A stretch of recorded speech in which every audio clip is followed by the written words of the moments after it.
Hi, I'm Becky, nail technician for Very. Today I'm showing you how to create these eye-catching butterfly nails. Such a beautiful design. First of all, we don't want our nails to stain, so prep them with a base coat. Next, paint each nail with a pink polish, starting with your little finger. Allow to dry, then add a second coat.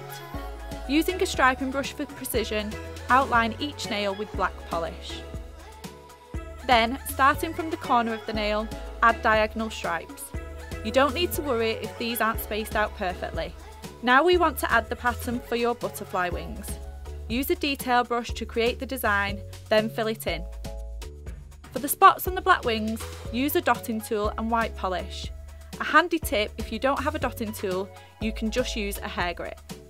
Apply a top coat, finish with dry drops, and your flutter-worthy nails are all done.